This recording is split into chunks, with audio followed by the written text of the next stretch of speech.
nuevamente muchas gracias y bienvenidos. Este es el inicio del simposio sobre pensamiento colombiano, un simposio que hemos organizado con mucho entusiasmo el profesor Leonardo Tovar de la Universidad Santo Tomás y yo, que pertenezco a la Universidad del Norte. En este simposio hemos tratado de convocar a los investigadores, obviamente no a todos, pero sí a unos investigadores muy destacados en la historia del pensamiento colombiano y en pensar la actualidad del pensamiento colombiano.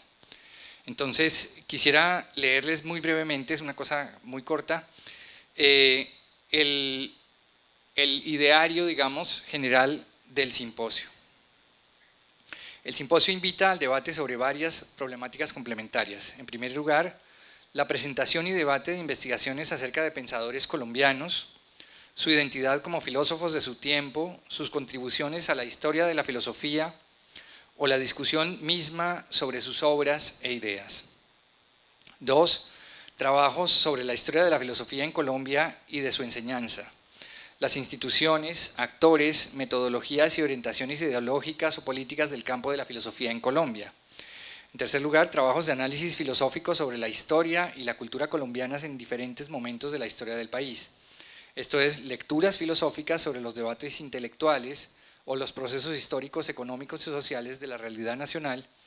Y en cuarto lugar, investigaciones y reflexiones acerca de lo que implica pensar filosóficamente en Colombia y pensar sobre Colombia. La idea era entonces tener una muy amplia gama de temas para poder debatir. Entonces, bueno, en el simposio vamos a tener muchos personajes muy conocidos en la investigación sobre el pensamiento colombiano, pero esta tarde en particular hay dos decanos pues, de la filosofía en Colombia. Está el profesor Rubén Sierra Mejía, que pues ya creo que todo el mundo se enteró de que se confundió respecto de la hora del simposio, pero ya está en camino y llegará en unos minutos.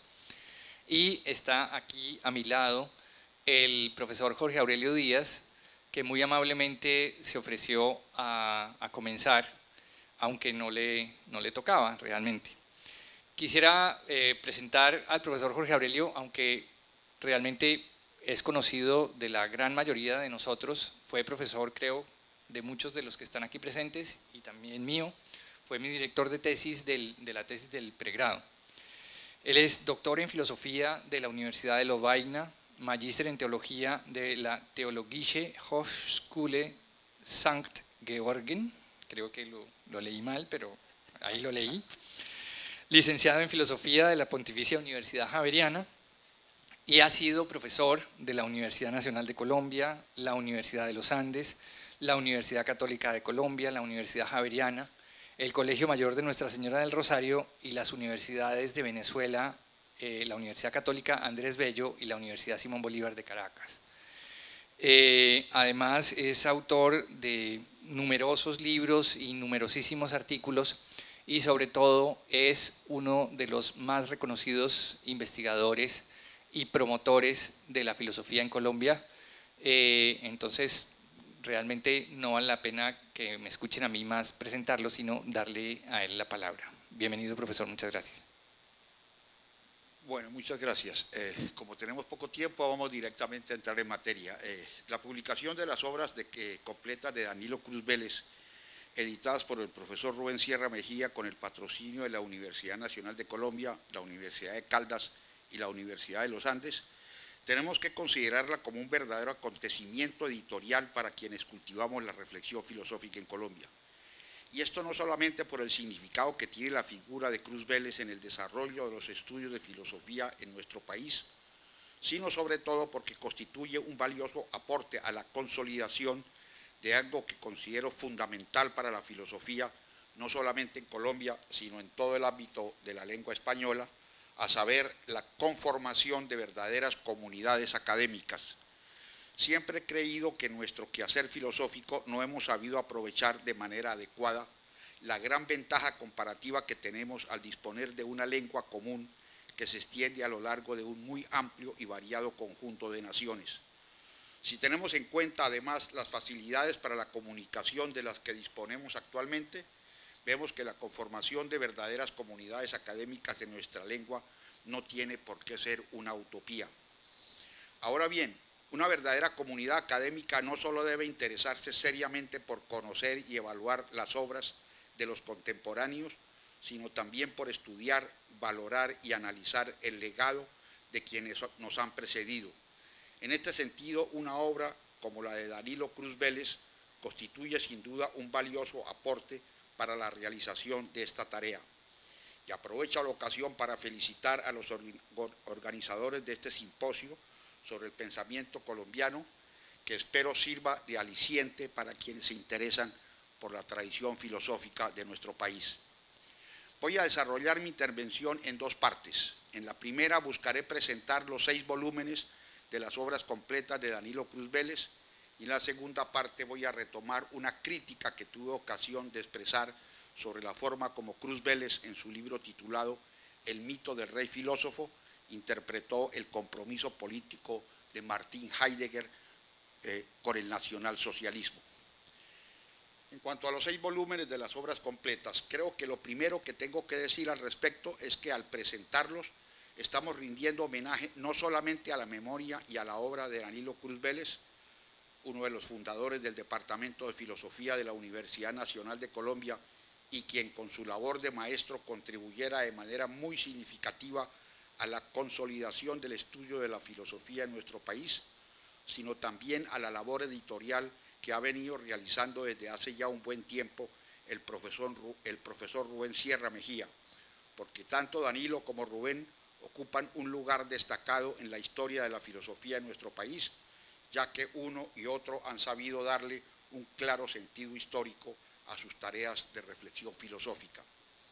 Es bien sabido que con la generación de Danilo Cruz se dio inicio en Colombia a lo que en su momento el filósofo hispano-argentino Francisco Romero denominó la tarea de normalización de la filosofía en nuestro ámbito cultural, es decir, la tarea de hacer del ejercicio de la filosofía una función ordinaria de la cultura al lado de las otras ocupaciones de la inteligencia. Y fue con ese propósito que en el año de 1946 se dio inicio al Instituto de Filosofía de la Universidad Nacional de Colombia, cuna del actual departamento, adscrito entonces a la Facultad de Derecho, de esto hace ya 70 años. En su presentación de la figura de Danilo Cruz Vélez, con la que se inicia el primer volumen de la obra, Rubén Sierra nos lo señala con las siguientes palabras: para los propósitos de ubicar generacionalmente a Cruz Vélez, debo recordar además que en la década de 1940 surgió un fenómeno nuevo en Colombia, el cultivo de la filosofía, particularmente de la filosofía contemporánea, como una profesión enmarcada dentro del común cauce cultural y no únicamente como una actividad pedagógica o como el instrumento encargado de justificar programas políticos o doctrinas religiosas. Sin embargo, como bien lo ha hecho notar Leonardo Tovar, los nombres y algunos escritos de grandes filósofos europeos como Ernst Cassirer, Edmund Husserl, Martin Heidegger y otros eran ya conocidos en los círculos intelectuales de la época. De modo que para el caso colombiano, en vez de hablar de un proceso de normalización, tal vez sea mejor llamarlo, como propone Tovar, proceso de profesionalización, en virtud del cual la filosofía llegaría a ser algo más que el instrumento escolástico para la formación del clero o el interés personal de algunos intelectuales. Considero que Danilo es ciertamente el representante más ilustre de su generación, ocupando así un lugar destacado en la historia de la filosofía en Colombia, y ha tenido la gran suerte de contar con un editor de su obra que no solamente la conoce y la comprende y sabe por consiguiente estimarla en todo su valor, sino que cultivó con él una cercana amistad y un seguimiento constante de su producción intelectual. ¿Qué mejor que un avesado filósofo para recopilar la obra de un destacado colega? Además del corto pero muy preciso perfil de la figura de Danilo Cruz Vélez al comienzo del primer volumen, Cada uno de los 6 tomos que componen la obra cuenta con una nota editorial que no solo presenta el respectivo texto, sino que ofrece una cuidadosa indicación de sus fuentes o de sus diversas versiones, información que habrá de ser muy útil para cualquier investigador. En el primer volumen encontramos el texto de estudio titulado Filosofías y supuestos, de Husserl a Heidegger, publicado en 1970 por la bien conocida editorial suramericana de Buenos Aires, obra que Rubén estima como la más orgánica de las escritas por Cruz Vélez. En ella, como lo indica el subtítulo, Danilo examina las razones que llevaron a Heidegger a apartarse del camino trazado por su maestro Husserl, lo que le ofrece la oportunidad para realizar una reflexión sobre el sentido mismo de la filosofía en su afán por alcanzar un saber libre de todo presupuesto. Cruz Vélez muestra allí la gran admiración que tuvo por el pensamiento de Heidegger, al que considera como una verdadera ruptura y un nuevo comienzo en la historia del pensamiento occidental. El segundo volumen contiene un texto de Cruz Vélez que fue objeto de 3 ediciones, 2 en Colombia y 1 en Venezuela, con algunas diferencias entre ellas. Su título es De Hegel a Marcuse, aproximaciones a la filosofía, y recoge diversos escritos elaborados en un periodo de más de 30 años entre 1947 y 1981. La nota editorial señala las diferencias entre las 3 ediciones debidas a la inclusión o exclusión de algunos de dichos escritos. Los temas son muy variados y hacen referencia a autores como Hegel, Ernst Cassirer, Max Scheler, Husserl, pero sobre todo a Heidegger y a Nietzsche. El volumen contiene además unos complementos donde cabe resaltar el texto titulado La metafísica de las ciencias y la metafísica y las ciencias del lenguaje, tema que constituyó para Cruz Vélez un objeto especial de reflexión y que se reflejó a lo largo de toda su obra en el cuidado que mostró siempre por la escritura, con un estilo sobrio y siempre muy cuidado. En El mito del rey filósofo, que es el título del tercer volumen, Cruz Vélez examina las relaciones entre la filosofía y la política, tomando para ello 3 casos que podríamos caracterizar como paradigmáticos. En primer lugar, Platón, a quien dedica la mayor atención y cuyas problemáticas relaciones con la política y el poder son analizadas cuidadosamente. En segundo lugar, Marx y el filósofo como revolucionario, donde la atención se centra sobre todo en la confrontación con el idealismo hegeliano y su compleja relación con el mismo. Y finalmente Heidegger y su compromiso con el nacionalsocialismo, que Danilo reconoce como un craso error, pero busca reducir a un simple tropiezo en el camino. La aventura política de Heidegger, escribe Cruz Vélez, representó en su vida un episodio relativamente corto y la causa de su politización tuvo más bien un carácter ocasional, su nombramiento como rector de la Universidad de Friburgo en 1933. Afirmaciones estas que, como veremos más tarde, no son para nada exactas. También este volumen cuenta con 2 complementos, cuyos títulos retoman y desarrollan lo dicho en los textos anteriores, a saber, Las aventuras políticas de Platón y Heidegger 10 años después. Con el nombre de Tabula Rasa, que corresponde al título de la columna con la que Danilo colaboró en la revista bimestral El Correo de los Andes, editada por Germán Arciniegas en la Universidad de los Andes, el 4º volumen recoge numerosos textos cuyos temas son muy variados.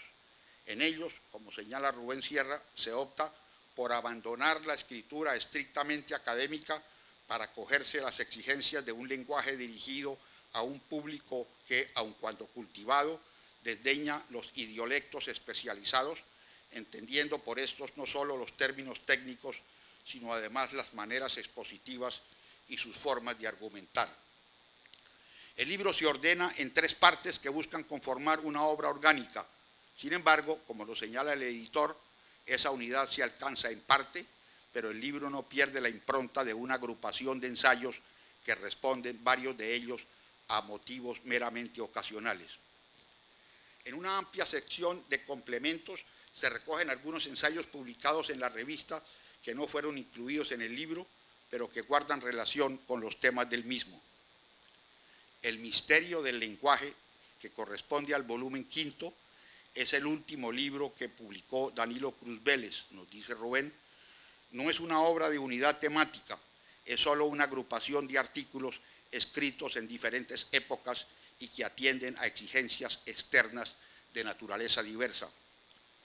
Sin embargo, todos esos escritos giran en torno a dos temas que fueron objeto de su constante interés a todo lo largo de su vida académica: la esencia del lenguaje y el fenómeno poético, pensado siempre a la luz de la crisis del mundo moderno. Considero que en este volumen se encuentran algunos de los textos donde la pluma y la prosa de Danilo y su cuidado por el lenguaje alcanzan sus logros más depurados. El sexto y último volumen, titulado Obra dispersa, reúne, nos dice el editor en la contraportada, todo lo que el filósofo colombiano escribió desde la época en que se instaló en Bogotá y comenzó a colaborar como columnista de El Tiempo, hasta sus últimos años, escritos que no habían sido recogidos en ninguno de sus libros. Esto hace del volumen un libro heterogéneo, pero no por ello menos interesante, ya que podemos seguir en él de manera viva el proceso mismo de su carrera académica. La segunda parte, la controversia sobre el compromiso político de Martin Heidegger. Ahora bien, en cuanto a la controversia acerca de la interpretación que ofrece Danilo Cruz sobre el compromiso de Heidegger con el nacionalsocialismo, mi crítica se dirigía, en primer lugar, contra el intento de restarle importancia al hecho mismo y de pretender reducirlo así a un mero desliz pasajero de unos cuantos meses. Ahora bien, cuando Danilo, no sin razón, le expresó a Rubén Sierra en la larga entrevista publicada con el título La época de la crisis, que tanto mi crítica como la de Mario Presas y Ezequiel Diolazo lo que habían pretendido era pedirle una execración contra Heidegger, yo aproveché la reseña del libro para perfilar mejor dos puntos de mi crítica. Voy a permitirme entonces retomar parte del texto de la reseña que escribí entonces y que fue publicada en la revista Ideas y Valores en agosto de 1997. En lo que respecta a las relaciones de la filosofía con la política, Sierra aprovecha la oportunidad para polemizar sobre el libro El mito del rey filósofo, donde Cruz Vélez había ofrecido su interpretación del compromiso político de Heidegger con el nacionalsocialismo. El entrevistador pone en cuestión el abstencionismo político que le recomienda Cruz Vélez a los filósofos y lo lleva a conceder que, al menos en circunstancias muy especiales, tal abstencionismo no es viable. Pero además le ofrece la ocasión para ilustrarnos sobre los orígenes del libro y sobre las tesis sustentadas en él. Esto le permite a Cruz Vélez subrayar con claridad que su propósito no había sido exonerar a Heidegger de su craso error político, ya que en el libro, dice, hay un rechazo de la aventura política en el año de su rectorado porque su acción política implica una negación de la filosofía. Y en cuanto a las críticas recibidas de Mario Presas, de Ezequiel Diolazo y las mías, dice Cruz Vélez que las mismas echan de menos en mi obra una execración contra Heidegger sin tener en cuenta la claridad del ductus que corre a lo largo del libro, quizá porque no lo subrayé machaconamente. En cuanto a mí concierne, yo tuve la ocasión de releer mi crítica y debo conceder que la misma se presta a la lectura que de ella hace Cruz Vélez. Sin embargo, hay dos puntos que quisiera aclarar. En primer lugar, el compromiso de Heidegger con los nazis no se redujo a la aventura política en el año de su rectorado, como lo sigue creyendo Cruz Vélez, sino que se extendió largo tiempo sin que nunca se hubiera sabido de un rompimiento con el partido. Refiriéndose a 1934, decía Cruz Vélez que su politización actuante cesó en esa época, pero como lo señalé en mi crítica, su discípulo Karl Levitt nos dice que en el año 1936 seguía usando aún la cruz gamada en la solapa de su chaqueta, y yo no puedo conceder que el error estuviera únicamente en haber aceptado la rectoría y no en compartir los ideales y objetivos del nazismo, como puede leerse en algunas de sus declaraciones. Sin caer en las exageraciones de Víctor Farías, que Cruz Vélez rechaza con toda razón, no resulta posible reducir todo ello a una simple caída. En segundo lugar, cuando he concedido que mi crítica podía ser leída en los términos que lo hizo Cruz Vélez, a saber, de pedirle una execración de Heidegger, debo expresar que mi intención fue muy otra. Lo que realmente me preocupaba y me sigue preocupando hoy son las palabras de Karl Löwith, a quien no cabe acusar de habladuría. Oigámoslas. Al regreso de un paseo con Heidegger por los alrededores de Roma en 1936, quise brindarle la oportunidad de expresarse libremente. Llevé la conversación hacia la controversia en la Neue Zürcher Zeitung, periódico publicado en Suiza, y le expliqué que no estaba de acuerdo ni con el ataque político emprendido por Barth, ni con la defensa de Steiger, porque yo opinaba que la toma de partido por el nacionalsocialismo se hallaba en la esencia de su filosofía.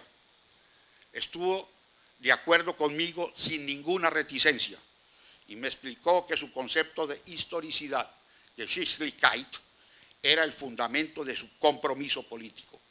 Además, no dejó ninguna duda, dice en la narración que hemos venido hablando Löwith, no dejó ninguna duda sobre su fe en Hitler. Solamente dos cosas había estimado incorrectamente: la fuerza vital de las iglesias cristianas y los obstáculos para la anexión de Austria. Seguía convencido, continúa Löwith, de que el nacionalsocialismo era el camino trazado para Alemania. Solamente había que sostenerse el tiempo necesario. No llamaba su atención ni el radicalismo destructivo de todo el movimiento, ni el carácter estrechamente pequeño burgués de todas sus organizaciones bajo el lema "fuerza mediante la alegría", porque él mismo era un pequeño burgués radical. Conviene recordar que la asociación Kraft durch Freude, Fuerza mediante la Alegría, fue una organización política del gobierno nazi para configurar, supervisar y homogeneizar el tiempo libre del pueblo alemán. Su propósito era aprovechar el tiempo de vacaciones que habían obtenido los obreros durante la República de Weimar para beneficio de la salud corporal y el fortalecimiento de la ideología. Cuando le anoté, sigue diciendo Löwith, que yo entendía ciertamente mucho de su actitud, pero que solo una cosa no la entendía, a saber, que él se pudiera sentar en la misma mesa en la Academia para el Derecho Alemán con un individuo como Julius Streicher. En un primer momento se calló. Finalmente presentó a disgusto aquella conocida justificación que Karl Barth resumió admirablemente en su existencia teológica hoy, que viene a decir que todo hubiera sido peor si al menos algunos de los intelectuales no se hubieran comprometido. Y con amargo resentimiento contra los cultos, concluyó así su explicación: si esos señores no se las hubieran dado de demasiado finos como para comprometerse, las cosas hubieran sido distintas, pero yo me encontraba totalmente solo. Ante semejantes testimonios de Löwith, yo considero que no resulta posible aceptar, como nos dice Cruz Vélez, que la causa de su politización tuvo más bien un carácter ocasional, a saber, su nombramiento como rector de la Universidad de Friburgo en 1933. Ni admitir que, como señala también Cruz Vélez, resulte absurdo pensar que un gran filósofo empeñado en la empresa de llevar a cabo una transformación radical de la filosofía tuviera en su cabeza un espacio para albergar ideas próximas a la folía de Alfred Rosenberg, Hitler y Goebbels, dice Cruz Vélez. Por el contrario, lo que yo considero que debe hacernos pensar es cómo se llegó a ello. Ahora bien, mi propósito no es que execremos a Heidegger, porque ello realmente no tiene ningún sentido. Habría que hacer lo mismo con Jean-Paul Sartre y con todos aquellos intelectuales a quienes los crímenes de Stalin no los llevaron a dudar de sus compromisos con el comunismo.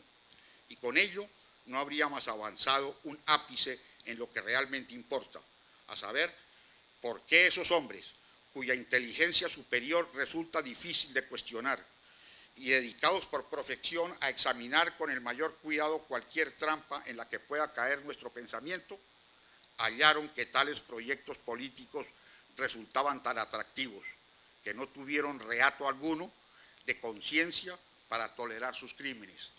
Esto es lo que realmente nos debe preocupar. Es posible que la interpretación que propone Levitt al achacar el problema al irracionalismo que se impuso en gran parte de la tradición alemana, al menos desde Nietzsche, no le resulte aceptable a Cruz Vélez y que haya que buscar otra explicación mejor a ese fenómeno aberrante. Esto podría ayudarnos a evitar que fenómenos semejantes puedan ocurrir en el futuro o nos puedan ocurrir a nosotros. Pero lo que yo me proponía criticarle a la interpretación ofrecida en el mito del rey filósofo era la falta de profundidad para analizar un fenómeno tan complejo como el nazismo y el expediente inaceptable de reducir el compromiso de Heidegger a un simple traspié. Si seguimos el principio lógico que nos dice que de lo verdadero se sigue lo verdadero, mientras que de lo falso se sigue cualquier cosa, resulta inevitable plantear el siguiente dilema. Si, como el mismo Heidegger lo reconoció, las consecuencias de su pensamiento lo llevaron a su compromiso con el nazismo, lo que consideramos fue un grave error, entonces no queda otro camino que aceptar o que sus premisas, es decir, su doctrina, había un error y habría que saber cuál es ese error, o que la deducción había sido mal elaborada y habría entonces que saber en dónde se halla ese error en la deducción. Ahora bien, en el caso que nos atañe, la lógica nos obliga a considerar una tercera posibilidad, que el compromiso con el nazismo no haya sido el error que creemos, lo que no cabría descartar a priori, porque el fenómeno del nazismo fue lo suficientemente complejo como para que a nosotros nos resulte fácil hoy considerar que el compromiso con él era aberrante, pero tal vez en su momento las cosas no se vieran de esa manera. Entender esta posibilidad podría tal vez ayudarnos mejor a comprender los peligros a que estamos expuestos a pesar de nuestro esfuerzo crítico, en lugar de considerar que todo se debió a una simple caída. Espero que después de estas consideraciones no haya personas que me acusen de estar defendiendo el nazismo. Lo que me he propuesto sustentar ante la trivialización a la que redujo Cruz Vélez el caso de Heidegger es que tales compromisos no resultan nada fáciles de juzgar en el momento en que hay que tomarlos y que por más interesados que estemos en transformar la filosofía, no podemos creernos exentos de cometer graves aberraciones en función de nuestra misma manera de pensar. En otras palabras, que la sutileza o profundidad de nuestro pensamiento especulativo no nos asegura la corrección de nuestros compromisos o no compromisos políticos. Como en estas conversaciones con Rubén Sierra ha vuelto a tratarse la nada fácil relación que existe entre la filosofía y la política, y Cruz Vélez no parece haber avanzado mucho en esta línea, me ha parecido interesante revivir la polémica, ya que en ella se juega un aspecto nada despreciable de nuestra tarea de pensar. Esto era lo que yo decía en 1997 y lo sigo sosteniendo hoy. Hasta aquí el texto de mi reseña. Como podrá verse, no pretendo con ello poner en cuestión la interpretación que Cruz Vélez nos ofrece del pensamiento heideggeriano como tal, sino señalar un punto marginal de la misma que, si bien no desdice para nada de su labor filosófica, sí puede hacernos reflexionar sobre el peligro que nos acecha cuando, partiendo de nuestras convicciones filosóficas, pretendemos deducir conclusiones sobre nuestros compromisos políticos. Ahora bien, no quiero terminar esta presentación de los 6 volúmenes con los escritos de Danilo Cruz Vélez sin expresar un reconocimiento especial a las 3 instituciones que han hecho posible esta labor editorial, a saber, las universidades de Caldas, de los Andes y de la Nacional. Espero que esta experiencia de colaboración interinstitucional sirva de ejemplo para otras iniciativas de igual significación académica, iniciativas que constituyen un innegable aporte a la consolidación de los estudios humanísticos que hoy están siendo objeto de muy duros cuestionamientos. Muchas gracias.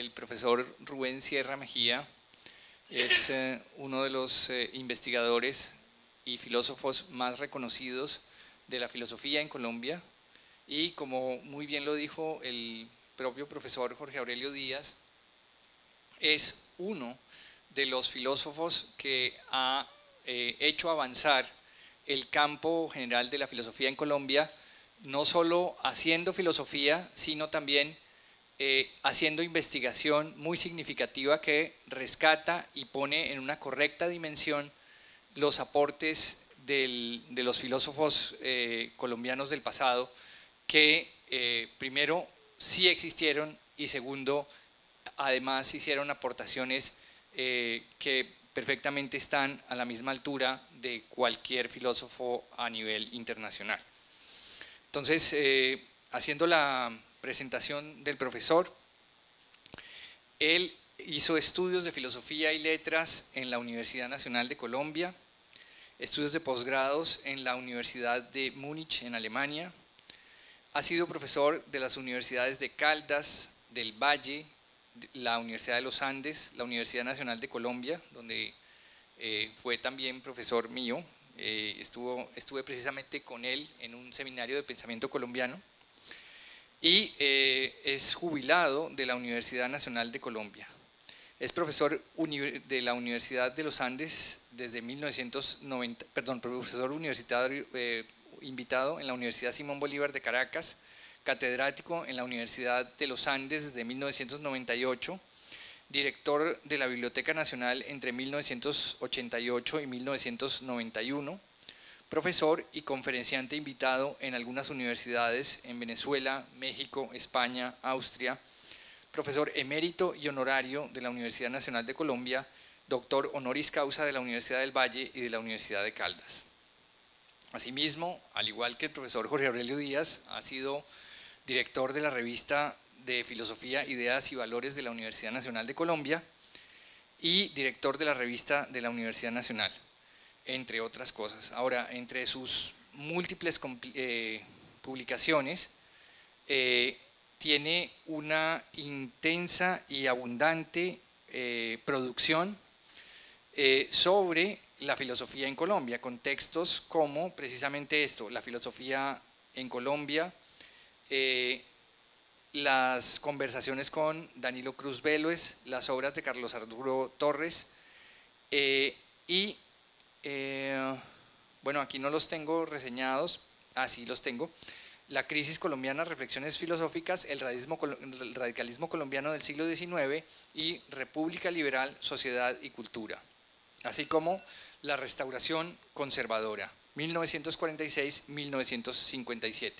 Y finalmente el profesor Rubén Sierra, además de este enorme trabajo que les acabo de mencionar, es el editor de esto que ustedes ven encima del escritorio, que son los 6 volúmenes de las obras completas del profesor Danilo Cruz Vélez. Entonces, es un verdadero honor y un privilegio presentarlo, profesor, y tenerlo aquí. Y bueno, le voy a dar inmediatamente la palabra.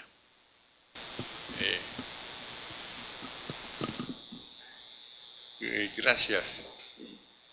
Yo creo que por una distracción mía, pues vengo a leer este texto que estaba, si no recuerdo mal, previsto para leerlo antes del de Jorge Aurelio, y no fue razón o mejor, no es culpa de Jorge Aurelio, sino mía, que este texto es escrito ya hace algunos años y después tuve que rectificar lo que aquí se dice, pero yo lo conservo porque este es un testimonio de amistad. Ahora digo por qué, y no tengo por qué ponerme a reescribir las cosas que dije en otra época, así me hubiera equivocado. Debo también hacer una rectificación y le agradezco al profesor Serrano que se hubiera referido a eso. Hay a veces personas que por quererlo llevar a uno a sitios inaccesibles para uno, lo hacen quedar mal. y un soberano bobo me hizo una biografía donde yo aparezco como profesor invitado en la Universidad de Austria y de la Universidad de Madrid. Eso es falso. Yo en Austria estuve invitado a un coloquio de mucha calidad sobre Jorge Luis Borges, pero no como profesor invitado. Éramos 7 personas que conocíamos a Borges, unas muy bien conocidas o 2 que parece que nunca habían oído hablar de este señor, y tuvimos un coloquio muy agradable. Y en Madrid tampoco estuve yo como profesor invitado, estuve en un congreso que no sé por qué razón me colocaron entre los ponentes principales, ¿sí? Donde leí una ponencia sobre Jorge Luis Borges, al que yo le he dedicado mucho tiempo. Esta reunión se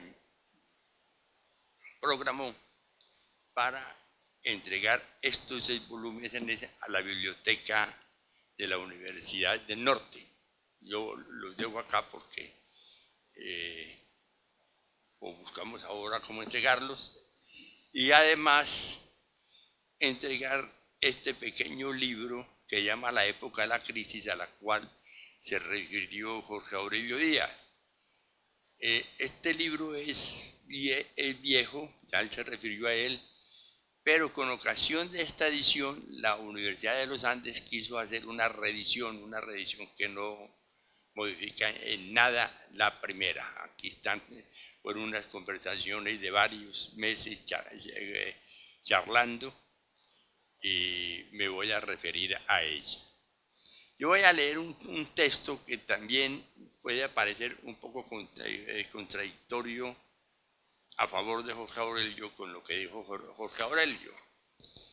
Y lo leo así porque así se escribió, y esto se escribió hace unos años por una solicitud de un grupo de amigos,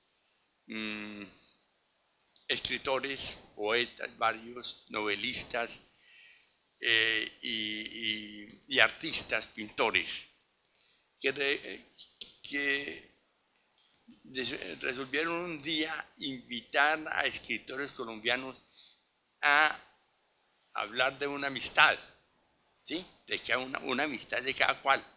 Es decir, la mayoría eran amistades que aún vivían. A mí me llamaron, y como Danilo Cruz Vélez acaba de morir, me dijo: ¿y usted por qué no escribe sobre Danilo Cruz Vélez? Y dije: bueno, escribamos sobre Danilo Cruz Vélez. Y con mucho gusto lo hice. Después, este texto tiene pues su historia. No es un texto muy conocido, porque esos 2 libros que se alcanzaron a publicar pues no tuvieron mayor circulación. Eran unas ediciones eminentemente casi que privadas, y se repartían ellos las repartían, los mismos autores compraban 2 libros más como para mantener un dinero y poder continuar. No pudieron continuar, desafortunadamente. Voy entonces a leer este viejo texto que yo creo que nadie de ustedes conoce. Mis relaciones con Danilo Cruz Vélez se iniciaron en 1961, cuando se hizo cargo de un seminario en la Universidad Nacional de Colombia, donde yo adelantaba mis estudios de filosofía. Llegó con la fama de ser un profesor excepcional, fama sin duda bien merecida. Sus lecciones eran meticulosamente preparadas, la exposición era rigurosa, sin dejar de explicar un concepto cuando éste requería de una clarificación dentro del contexto en el que era utilizado. Los pasos en argumentación eran irrebatibles, y el espacio cultural en que se situaba para sus análisis era siempre pertinente. Terminados mis estudios, tuvimos encuentros ocasionales sin que estuviesen animados por la amistad. La conversación se limitaba a hacer preguntas de cortesía y a responder cortésmente a ellas. La amistad nació. Es posible que a través de amigos comunes como Rafael Carrillo o Fernando Charri Lara, a mediados de 1970, cuando ya se había retirado de la cátedra que ejerció durante más de 10 años en la Universidad de los Andes. Por esa época yo trabajaba en una dirección filosófica totalmente contraria a la que él daba a sus investigaciones y había perdido además interés en los temas que él trataba. Sin embargo, leía sus libros con atención, aprovechándome de sus excelentes cualidades expositivas, de su amplia y sólida información y de su claridad en el tratamiento de temas y problemas de por sí difíciles. Mi conocimiento de su obra venía de años atrás. Desde 1959, cuando regresa de Europa y reinicia su actividad de escritor, empecé a leer sus artículos o capítulos de sus próximos libros que se publicaban en las revistas colombianas. Era un escritor mesurado en sus maneras de escritura y parco en su producción bibliográfica. En total, 6 volúmenes. Si sumamos su obra juvenil Nueva Imagen del Hombre y de la Cultura, libro que Cruz Vélez rechazó después, reescribiéndolo y dándole un nuevo enfoque al problema que planteó allí. El problema del hombre, de su esencia, que en su primera versión sigue los tratamientos que le dieron Max Scheler y Ernesto Cassirer, era orientada ahora por la filosofía de Heidegger, con cuyo pensamiento se había familiarizado durante sus años de estudio en Alemania.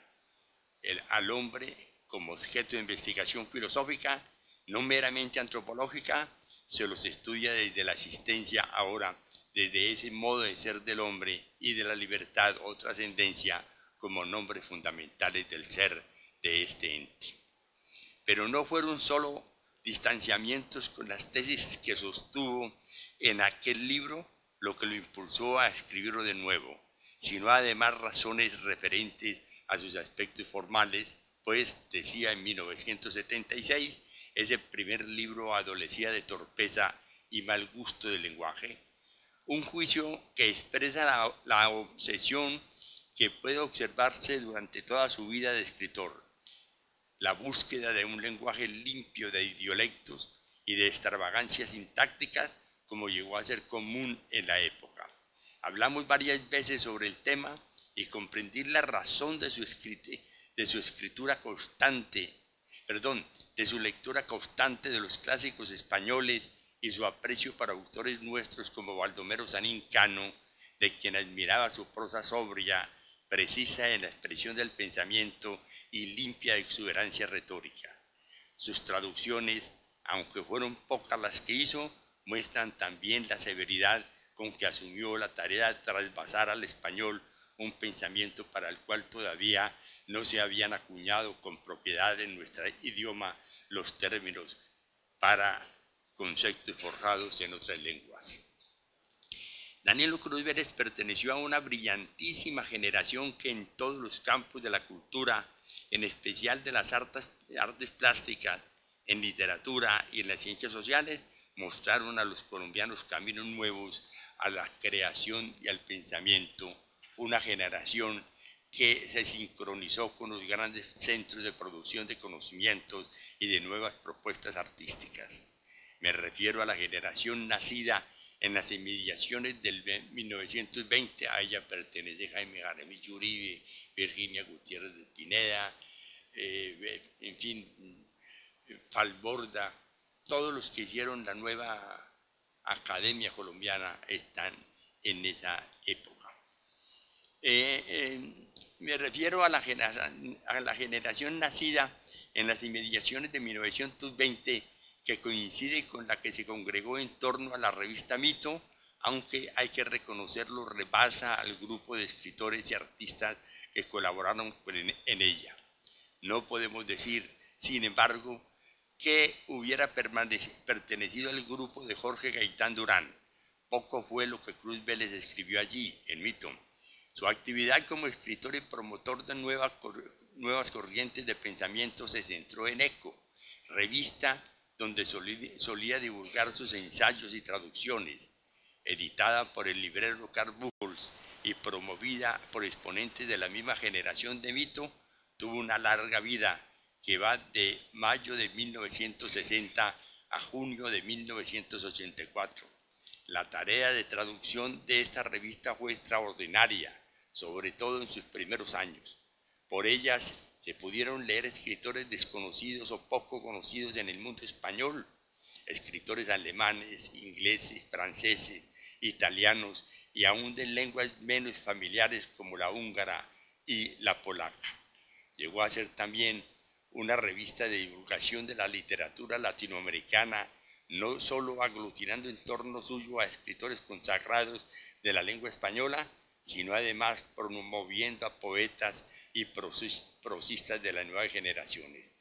Cruz Vélez fue uno de sus fundadores y como tal ayudó a darle ese carácter cosmopolita que desde el comienzo tuvo la revista, carácter que nos sedujo a quienes todavía no habíamos completado el ciclo de formación intelectual.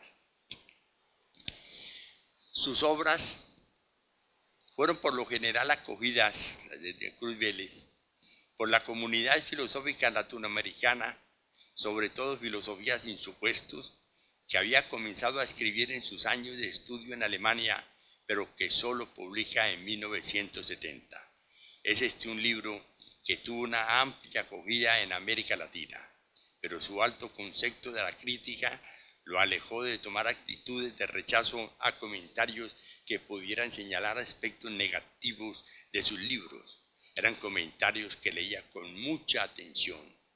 Pude apreciar esta actitud suya cuando discutí en un pequeño ensayo escrito a manera de reseña algunos de sus juicios que expresó acerca del objeto de la ciencia en su libro Apreciaciones a la filosofía.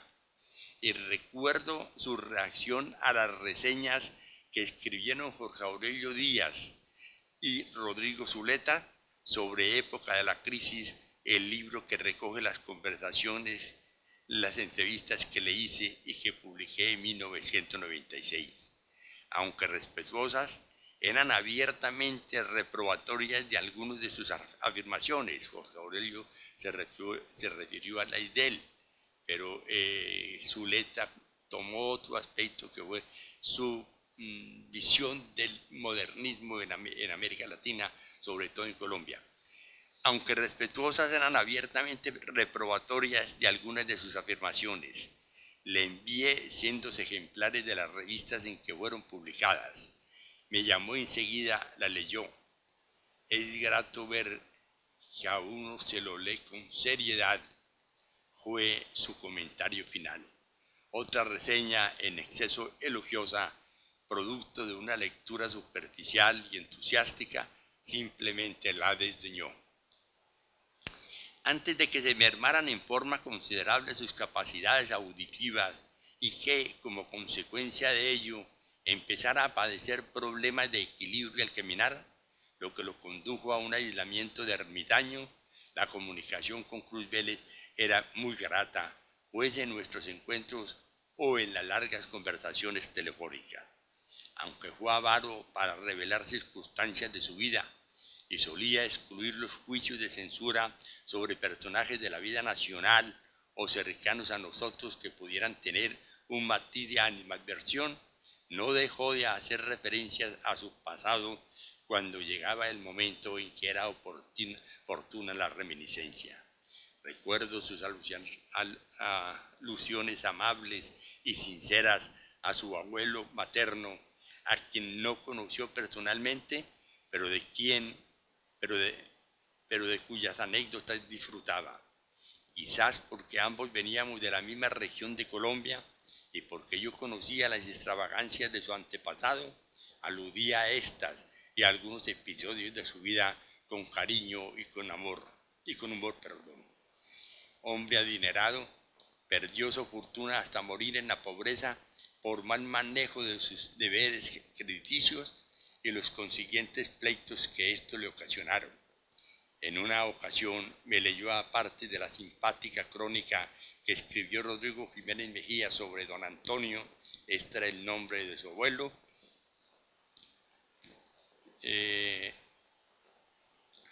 me leyó dejando ver por medio de la sonrisa y el comentario su afecto por el personaje.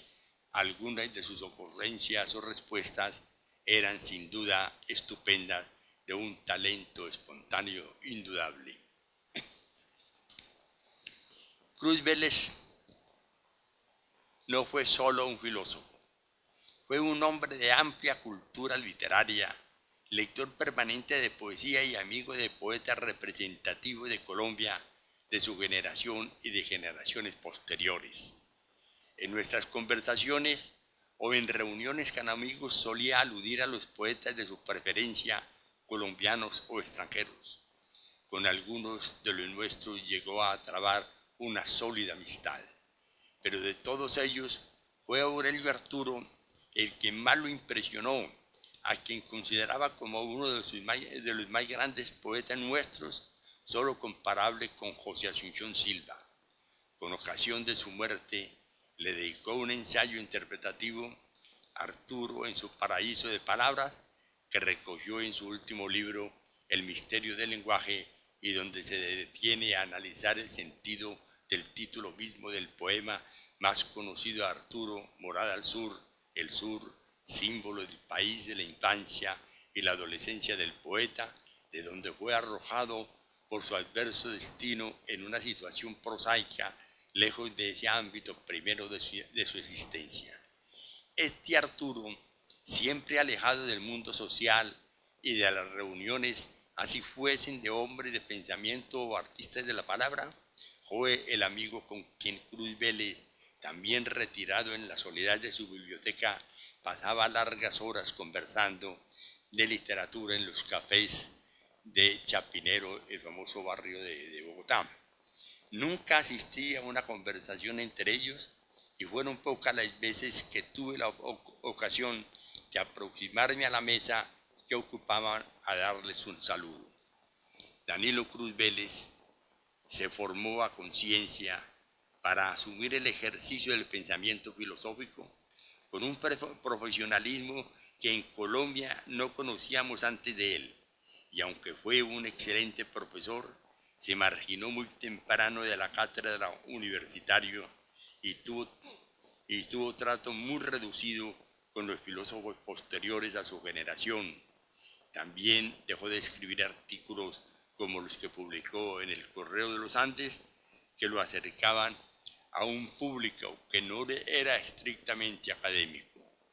Con su abandono de la vida universitaria, declinó la posibilidad de ejercer una influencia directa sobre quienes estaban formando para ser luego la generación de relevo en el manejo del saber filosófico, y con su renuncia a escribir para un público profano que se excluyó por propia voluntad de participar en la formación de una opinión pública ilustrada. Los temas que trataba y la manera como los abordaba lo ponían a distancia del lector común, aunque éste fuera letrado, para limitar sus receptores a la comunidad universitaria, más aún al gremio de los filósofos. Fue una actitud que lo llevaba a mirar con indiferencia por parecerle que no merecían el tratamiento conceptual propio de la filosofía, problemas apremiantes del momento que le tocó vivir y que pudieron ser excelentes materias de reflexión sobre las exigencias de la actualidad.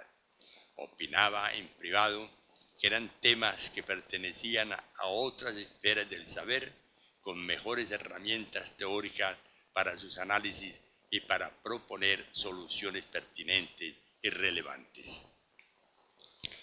Esta última observación no quiere decir que su obra carezca de interés para nuestros días. Creo que Filosofía sin supuestos, como muchos de sus artículos publicados en sus otros libros, perdurará como aporte significativo en su campo. El asunto de que se ocupa en la obra citada es sin duda el de un momento crucial del pensamiento moderno, señalar la nueva dirección que toma la filosofía con Martin Heidegger, quien rompe con la tradición cartesiana que tuvo su culminación en la fenomenología de Husserl. Pero más allá de estudiar ese momento, su interés central es en realidad el de revelar los supuestos de una filosofía que desde Descartes buscó prescindir de ellos y discutir el carácter de ciencia que se le ha querido dar. La filosofía para Cruz Vélez es en esencia metafísica. No quiero terminar esta memoria de Cruz Vélez sin referirme a nuestro último encuentro. Debo decir que después de haber perdido considerablemente su audición y ante su incapacidad de manejar los audífonos que le recomendó el médico, la comunicación con sus amigos se hizo difícil y nuestras conversaciones telefónicas se dieron por terminadas.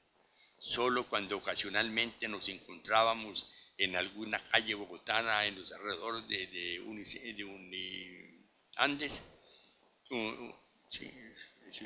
Uniandes no es, no, Centro Andino, por los alrededores, solo cuando ocasionalmente nos encontrábamos en alguna calle bogotana, nos deteníamos a conversar con las limitaciones naturales que imponía el deterioro de su sentido auditivo. En diciembre de 2006 pudimos intercambiar algunas palabras. Ya no era el hombre vigoroso que me hablaba de su trabajo con entusiasmo. Tengo proyectos para 30 años, me dijo 2 años atrás, lo que no era cierto porque entre sus papeles no encontramos nada que estuviera elaborado, ni siquiera apuntes. Él había prácticamente abandonado su trabajo hacía ya algunos años. Ya no era el hombre vigoroso que me hablaba de su trabajo con entusiasmo.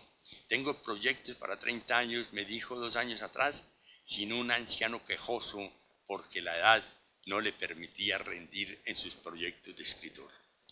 Al año siguiente, en diciembre de 2007, recibí la noticia de su enfermedad, que lo había reducido al encierro en una clínica sin relación con el mundo exterior y sin poder atender a su vocación de lector y a su necesidad de expresar por medio de la escritura el resultado de sus estudios y reflexiones. En mi única visita a la clínica donde estuvo inicialmente recluido, para asombro de la enfermera, me saludó por mi nombre con euforia.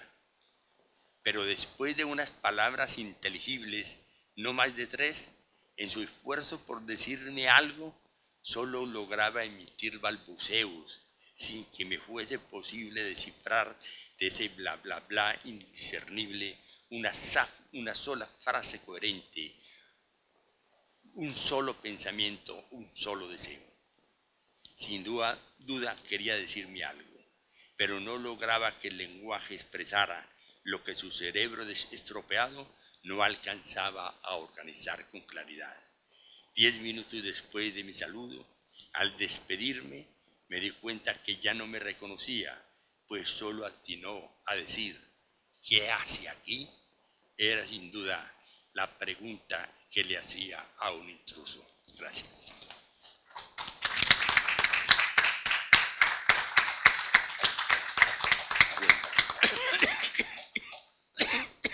Gracias a los profesores Rubén Sierra y Jorge Aurelio Díaz. Este es el momento que tenemos para conversar, para discutir a propósito de las presentaciones que nos han hecho ellos dos. Marcela, te voy a pasar el micrófono para que...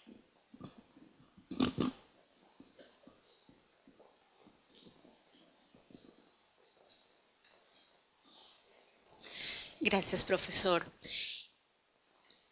Una pregunta sobre la fenomenología misma, porque quienes están trabajando sobre la obra de Danilo Cruz Vélez en buena medida también son este grupo de fenomenología colombiana.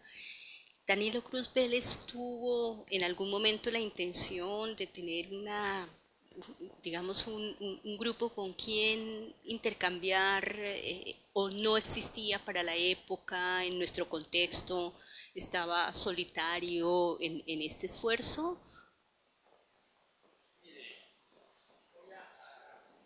Lo que voy a decir es muy, no dijéramos aproximativo, sino muy elaborado a través de conversaciones con él. Cuando estuvo en los Andes, él tuvo un grupo de alumnos muy bueno.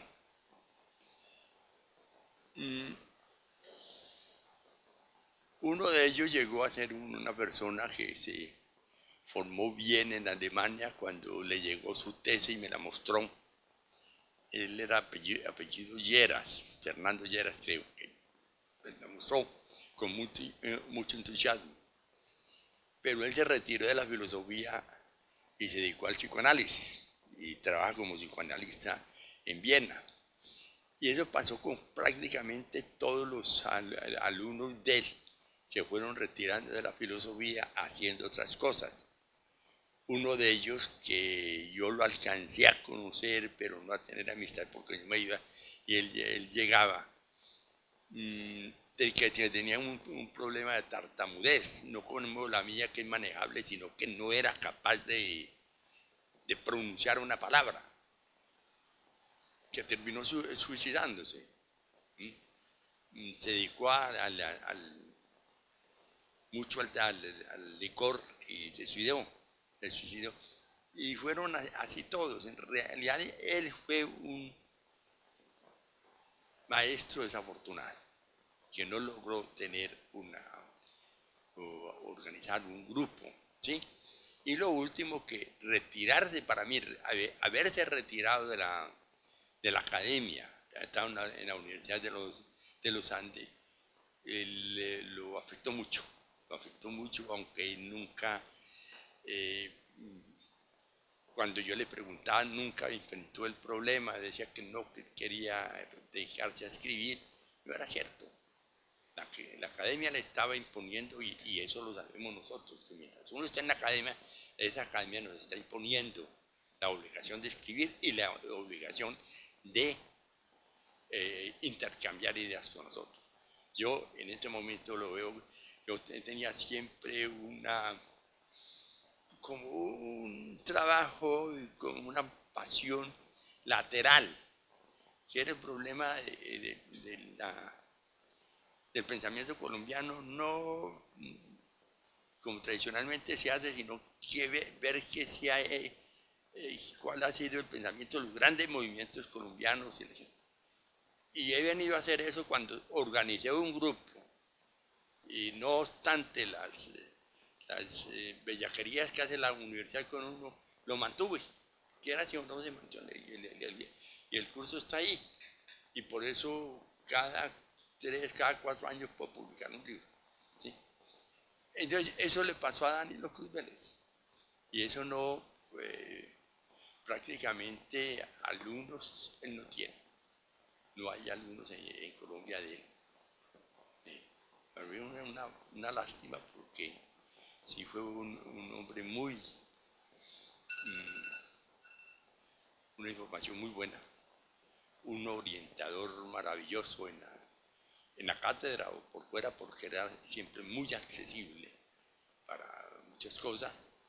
Había también en la Universidad Valle, donde en un tiempo iba a dictar un curso, había como logrado tener algunos alumnos que tampoco hicieron nada después. ¿Sí?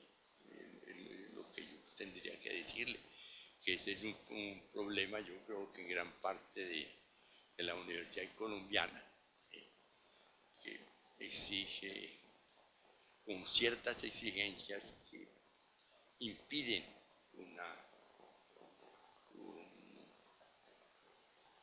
una aglutinación de personas en torno a un problema, en torno a un tema, y con una guía profesoral interesante, una guía que no es simplemente de alumnos que siguen el profesor, sino de alumnos que pueden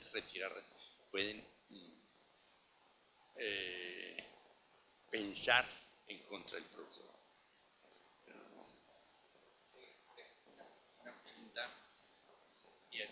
Es para los dos, que me quedé pensando en cuando ustedes se formaron, el profesor Jorge Aurelio en la Universidad Javeriana, el profesor Rubén Sierra en la Universidad Nacional. ¿Cómo eran estas universidades? Es decir, ¿cómo valoran ustedes con la distancia del tiempo la formación que recibieron en filosofía, los profesores que tuvieron, el mismo currículo, qué tan abierto era, qué tan propicio para el desarrollo filosófico? Pero voy a quitarle la palabra o si quiere hablar primero. Sí, yo llegué a la Universidad Nacional en un momento de cambio. Llegué en 1959, justamente el primer año del Frente Nacional, aunque ni se inició antes. El Frente Nacional fue una época de cambios radicales en el país, pero radicales en todos los sentidos. El comportamiento de la gente, de la educación, la cantidad de universidades que se fundaron acá. Indudablemente eso fue así. Yo terminé ya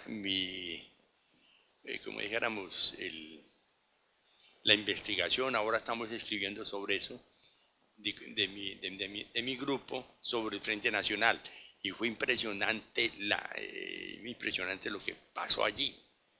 Y coincidimos gente de la derecha con gente de la izquierda, por ejemplo, gente que pertenecía al Partido Comunista. Pues sí, eso fue me tocó ese año, y me tocó entonces vivir una universidad que venía de una época eminentemente, llamémosla confeccional, fundada en estos estudios en la tradición hispánica, era la tradición hispánica.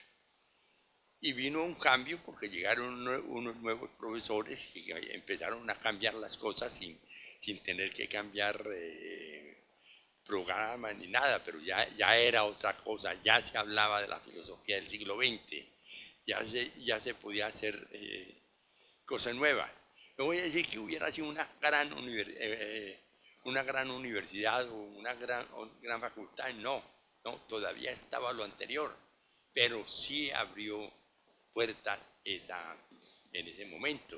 Se reintegraron profesores, como les digo, allí estuvo unos años Danilo Cruz Vélez, llega Jaime Jaramillo Uribe, que para mí fue una persona que me enseñó muchísimo y con el cual tuve una gran amistad. Después, con los años, prácticamente nos veíamos constantemente hasta que llegó un momento en que ya la senectud no le permitía ninguna relación con nadie. Me encontraba con frecuencia con la hija, le preguntaba, digo, vaya, salude, que va a saludarlo, si uno lo saluda se cansa. A los 2 minutos lo estaba sacando a uno porque estaba cansado, y no, le dejémoslo descansar. Sí hubo un cambio, bueno, y creo que logramos mucho. Por otra parte,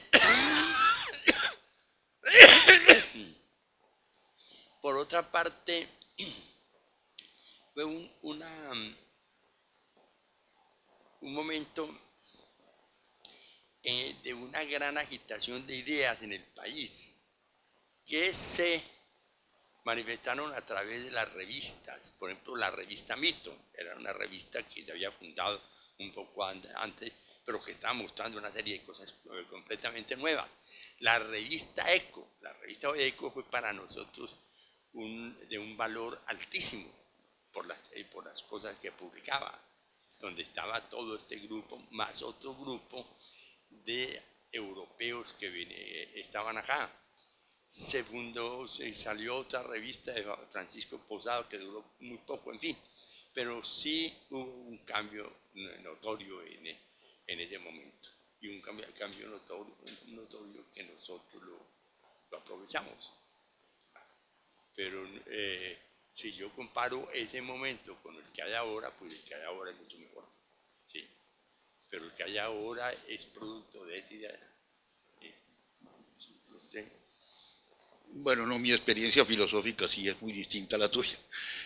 Yo hice mis estudios de filosofía como jesuita en la Universidad Javeriana y era una formación totalmente escolástica, majón era en latín, todas las clases eran en latín, nosotros hablábamos latín y tenían las clases en latín. De esa formación lo que me quedó a mí fue una gran disciplina mental, eso sí, porque los escolásticos tienen una disciplina mental impresionante, obligan a definir los conceptos, a seguir un orden en la argumentación, a manejar la silogística, eso sí que... Luego hice mis estudios de teología en Alemania, esos sí fueron estudios muy novedosos porque estaba toda la influencia de la teología protestante y mis profesores eran personas realmente muy influenciadas por el pensamiento protestante en la labor teológica. Muchos de ellos fueron consejeros de los obispos alemanes en el Concilio Vaticano II. Fue una época de mucha controversia, no solamente al interior de la Iglesia, sino también en Alemania. Fueron años, digamos, muy revueltos políticamente. Luego entonces fui a hacer mi doctorado a la Universidad de Lovaina y ahí tuve mi formación filosófica ya más moderna, fue cuando yo tuve tiempo de conocer los autores modernos de una manera más sistemática y luego pasé unos 10 años en la Universidad Simón Bolívar de Caracas como profesor y ahí tuve también ocasión de desarrollar mis conocimientos y mis estudios. Debo agradecer la formación que me dieron, el haber podido manejar tanto el francés como el alemán en una lectura que me permitió, digamos, acceso a muchísimos textos de manera directa, que siempre es mucho más recomendable que manejar simplemente traducciones. Ese es, digamos, mis recuerdos. Yo le voy a contar una anécdota que muestra cuál fue el momento nuestro que me tocó a mí. El decano era una persona muy conservadora, pero muy honesta intelectualmente, desde todo punto de vista. Yo lo aprecié mucho. Él ayudó a la fundación de la Sociedad Colombiana de Filosofía, asesorándonos en todo. A mí me tocó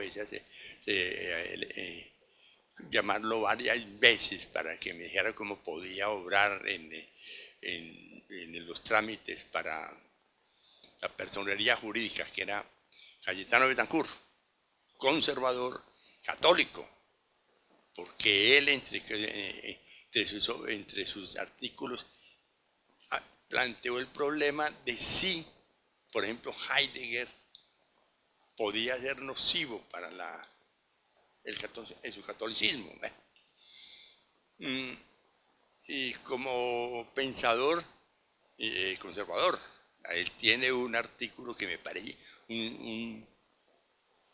¿cómo se llama? Un discurso, no, conferencia que me parece muy buena, muy bien estructurada, muy conservadora, proponiendo una constitución cuando se estaba discutiendo la constitución que quería imponer Laureano Gómez, él proponiendo una constitución de tipo, ¿cómo se llama? Corporativismo, que era el pensamiento conservador. Bueno, él era decano cuando un profesor, un sacerdote franciscano, le preguntó en el examen a un estudiante, ¿usted cree en Dios? El estudiante dijo no, y váyase, tiene cero. El estudiante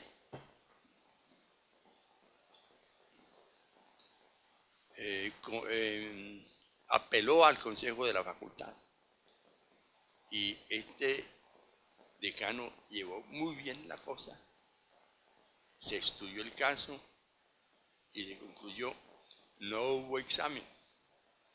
Los exámenes se hacen sobre conocimiento o sobre capacidad reflexiva, no sobre creencias.